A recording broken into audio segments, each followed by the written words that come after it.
रत्नागिरी जिले में रेवस रेड्डी समुद्री राजमार्ग को लेकर अब स्थानीय लोगों की नाराजगी खुलकर सामने आ रही है।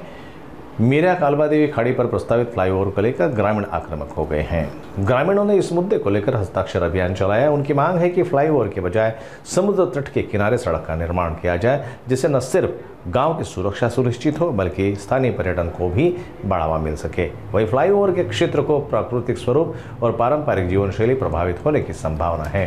करीब 650 ग्रामीणों ने इस मुद्दे को लेकर हस्ताक्षर किए, जिसे ज्ञापन के तौर पर निवासी उप जिल्हाधिकारी चंद्रकांत सूर्यवंशी और प्रांतीय अधिकारी जीवन देसाई को सौंपा गया। आमची सर्वात महत्त्वाची मागणी म्हणजे संरक्षण बांधारा। जो गाव आमचा जो संपूर्ण आहे, हा गाव जो आहे तो पूर्णपणे समुद्रकिनारी आहे।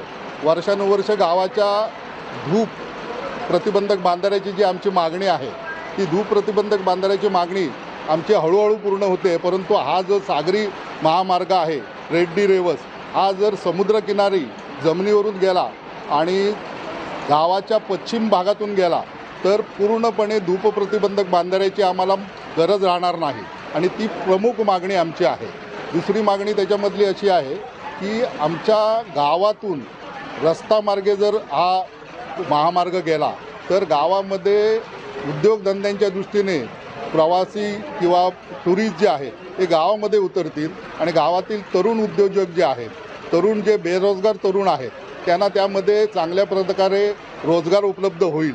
होमस्टे असतील, हॉटेल्स असतील, स्टॉल असतील, हे त्या ठिकाणी उपलब्ध होतील आणि त्या दृष्टीने आम्हाला पर्यटनाच्या दृष्टीने तिथे उद्योग निर्माण होतील। या दृष्टीने आम्हाला जो महामंडळातर्फे जो फ्लायओव्हर मार्गे खाडी पूल झाल्यानंतर डायरेक्ट फ्लायओव्हर मार्गे बसणीच्या रस्त्याला जो रस्ता जोडणार आहे, तो जर तसा झाला तर पूर्णपणे गावाला त्याचा काहीही संपर्क राहणार नाही। गावाच्या विकासाच्या दृष्टीने, गावाच्या सौंदर्याच्या दृष्टीने खूप त्याच्यामध्ये हानी होणार आहे।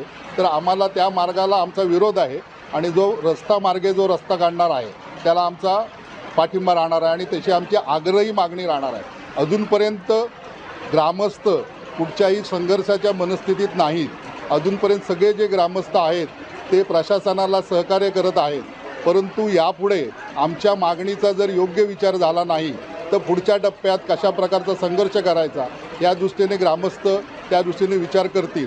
परंतु आमचा पूर्णपणे आमचे जे पालकमंत्री आहेत त्यांच्यावर पूर्ण विश्वास आहे। त्यांनी वेळोवेळी सांगितलेलं सुद्धा आहे पालकमंत्र्यांनी की ज्या ज्या वेळेला ग्रामस्थ जी मागणी करतील त्याबरोबर मी राहणार आहे। तर आत्ता साधारणपणे आम्ही 600च्या वरती निवेदनावर सह्या घेतलेल्या आहेत। म्हणजे एवढे ग्रामस्थ जर एकत्र असू आणि त्यांची जर मागणी असेल तर पालकमंत्र्यांना आमचं संपूर्ण ग्रामस्थांतर्फे आव्हान राहणार आहे की आम्हाला ग्रामस्थांच्या तुम्ही पाठीशी राहा आणि ग्रामस्थांच्या मागणीप्रमाणे आम्हाला जो मार्ग आहे तो जमिनीवरून नेण्याचा तुम्ही आम्हाला शासन दरबारी किंवा महामंडळाला त्याच्यामध्ये आग्रह राहून आमचे म्हणणं तुम्ही महामंडळाकडे किंवा शासनामध्ये मांडावं असं आमची सर्वांची इच्छा आहे।